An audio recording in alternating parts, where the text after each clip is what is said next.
সামনেই সরস্বতী পুজো। বিদ্যার দেবীর আরাধনায় ব্রতী হবে সকলে। কিন্তু জানেন কি কিভাবে জন্ম বাগদেবীর?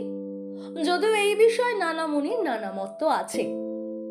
মাঘ মাসের শুক্লপক্ষের পঞ্চমী তিথিতে মর্তলোকে পূজিতা হন সৃষ্টিকর্তা ব্রহ্মার মানুষ কন্যা সরস্বতী, যিনি আবার দেবাদিদেব মহাদেব এবং দেবী পার্বতীর প্রিয় কন্যাও বটে।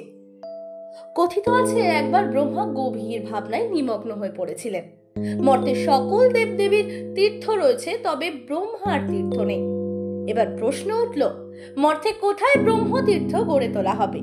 এই সমস্যার সমাধানে ব্রহ্মা সর্বরত্নময় শিলা পৃথিবীতে নিক্ষেপ করলেন।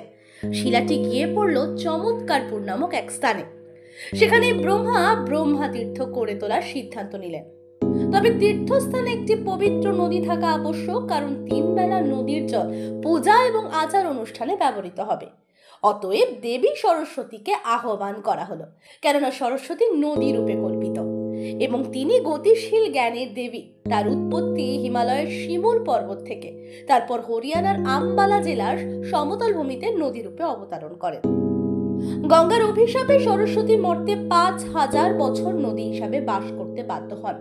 ব্রহ্মার আহ্বানে পাতাল লোক থেকে তিনি উঠে এলেন, কিন্তু মর্তে নদী হিসাবে তিনি থাকতে পারবেন না, কারণ লোকজনের স্পর্শে তিনি অস্বস্তি অনুভব করেন। এই সমস্যার সমাধান কি করা যায়? এবার এই সমস্যার সমাধান করতে ব্রহ্মা চমৎকারপুরে পাতাল লোকের সঙ্গে সংযুক্ত একটি হ্রদ খনন করলেন। সেখানেই দেবী সরস্বতী অত্তসলীলা হয়ে বিরাজ করতে লাগলেন। ভাগবত পুরাণে সরস্বতীর জন্মের একটি ভিন্ন বৃত্তান্ত পাওয়া যায়। সেই বৃত্তান্ত হলো, শুম্ভ এবং নিশুম্ভ নামের 2 দৈত্য একবার মর্ত এবং স্বর্গে বিশাল তাণ্ডব চালায়। তাদের অত্যাচারের হাত থেকে দেবলোক এবং ভূলোককে রক্ষা করতে দেবী দুর্গার শরীর থেকে উৎপত্তি হয় আরেক দেবী, কৌশিকীর। তিনি সরস্বতী। আবার কিছু মতে সরস্বতী শ্রীকৃষ্ণের জিহ্বা থেকে জন্মগ্রহণ করেন।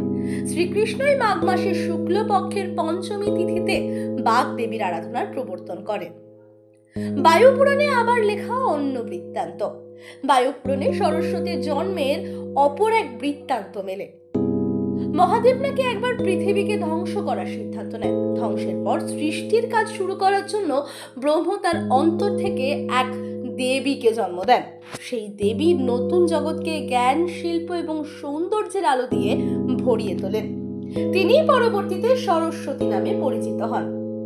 সরস্বতীর জন্মের মতো তার স্বপরিচয় নিয়েও অনেক বিতর্ক রয়েছে অনেক কথা কাটাকাটি, মতবিরোধ। পদ্মপুরাণে সরস্বতী দক্ষ রাজের কন্যা এবং কাশ্যপ মুনির পত্নী হিসাবে বর্ণিত হন।